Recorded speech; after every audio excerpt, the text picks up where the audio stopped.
Hello guys, we're back! And for some reason I was actually grooving out to the song, even though I've heard it probably 100 times and it's a little repetitive. I was jamming out to it a little. No shame. So let's get right back into the game. We're just gonna pick up from where we left off. Almost clicked the delete button, that would have ended really badly, really fast. So let's just pause by bringing this up and see where we were last time. Let's go with the game engine. Alright. That sequel I made of Scorched Earth Bloodbath 2 is currently on the market and selling some copies, and that's pretty cool. There's a strong trend for steampunk games coming up, and that is a story trend, so I'm going to be hitting that. And end the tedium and offer some content by adding a save game feature, so that'll be in my games from now on. I don't think there are any options to train anything right now, so my best option would be to just hit the market with another game. I think we're safest hitting an action platformer game. We've done a few, we have some fans from it. We have about 3,000 fans in game too, and that's pretty cool. So, now comes the fun part. Let's bring up the random generator. Okay, so that was a little creepy. I clicked the button once, and it gave me a Bandicoot name. So I'm going to take that as a sign of the gods, or from the gods, that I need to make a Crash Bandicoot. And let's go with the name they give him. So, it's an action platformer.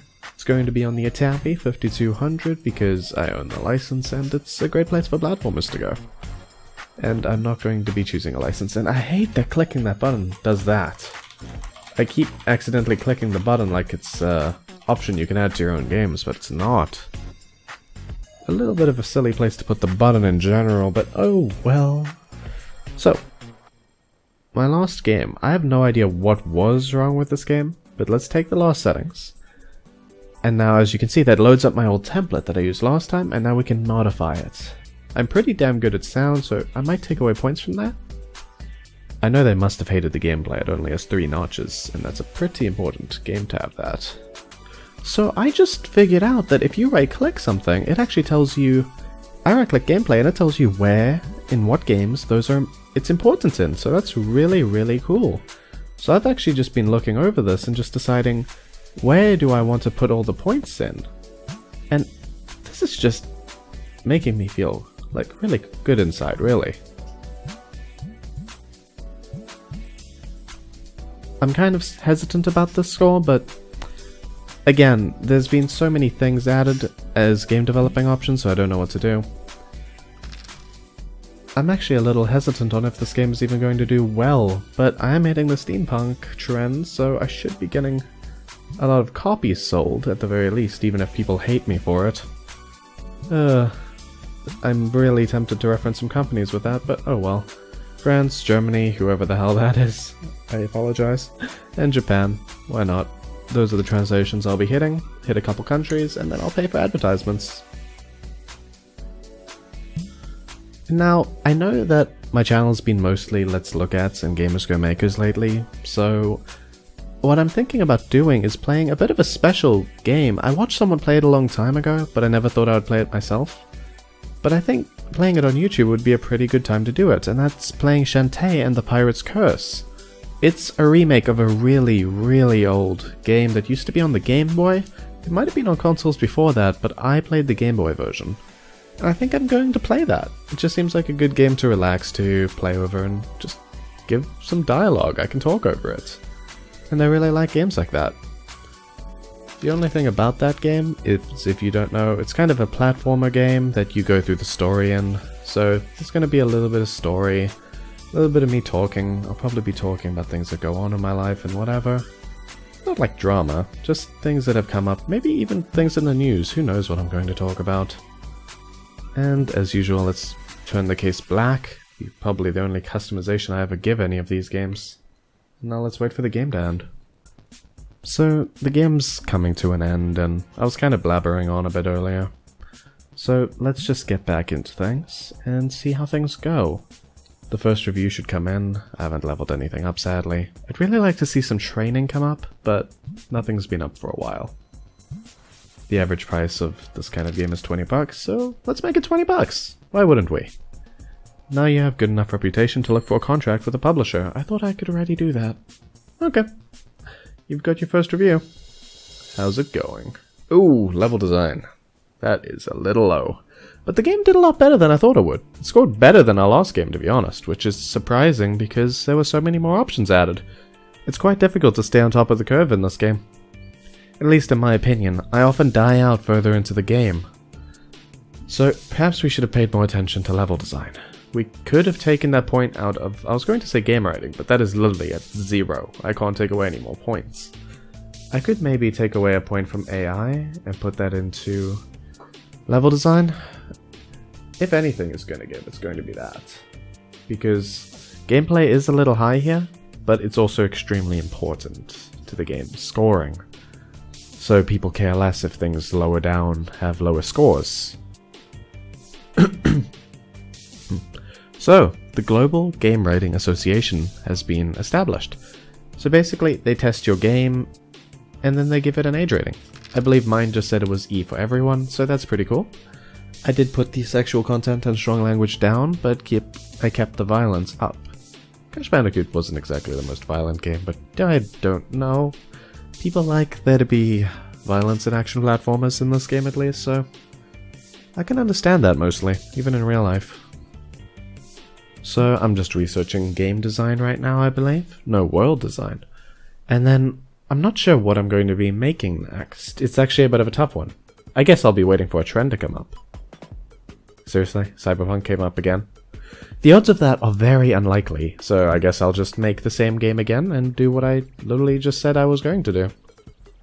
Once the research is finished, I wasn't sure if it would actually take that long, and it really did.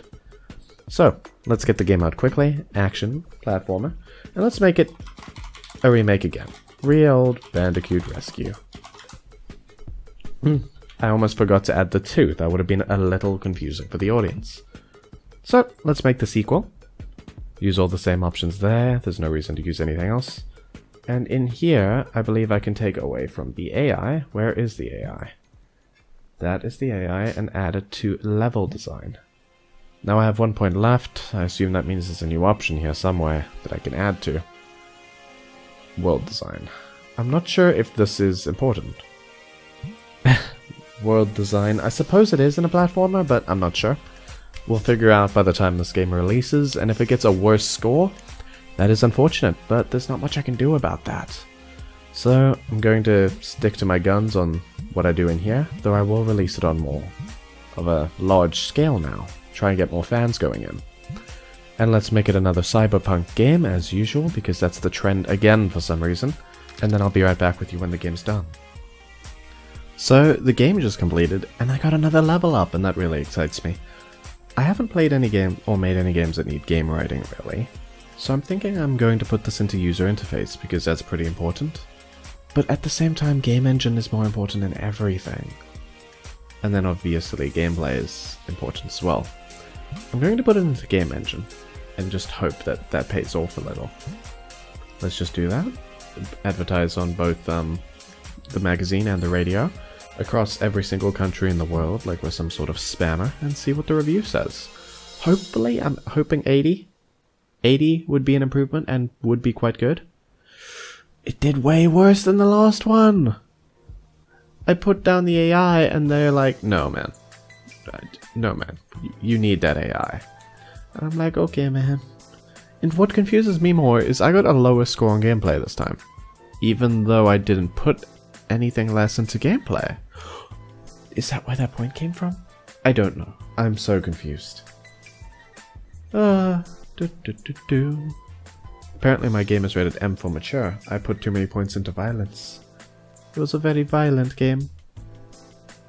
So a lot of people are picking up my game, at least. I am gaining fans and not losing them. So the game wasn't a complete flop, which is pretty good. So I'm going to be waiting for the next trend to hit. After I do this research, game extension sequels, which you should be able to make from the beginning. I don't understand that one. Basically, I'm going to be sitting around in game, waiting for the next trend to hit so that I can do that in the next episode. I'm probably going to start downloading Shantae, Pirate's Curse. I have really slow internet, like uploading takes me about 2 hours, even with major compression, and yeah. Okay, so the Gamers Convention will take place soon. Would you like to participate? Sure, I'll participate in the gaming convention. select the budget for the convention, and I would like to gain fans maybe? Just participate or promote your current game. I think I would like to just gain some fans, and I'll spend 20,000. I'm not made of money right now. And let's see if that gets me any substantial amount of fans. That's the real thing. You had 150 visitors and gained 35 fans. 35 fans for 20k doesn't seem like a fair trade to me. I don't care how big a fan you are, you're not making me, 35 of you are not going to be giving me $20,000. That would be a little crazy. So, the Gamers Convention is over. And I haven't seen any trends come up, but it was actually quite cool that there's a convention thing in the game. I don't think Game Dev Tycoon has conventions, but I should go back and see. And now the action beat-em-up games trend has died out, so I think I'm just going to end the video here, and a trend will come up naturally because of that in the next episode. Thanks for watching.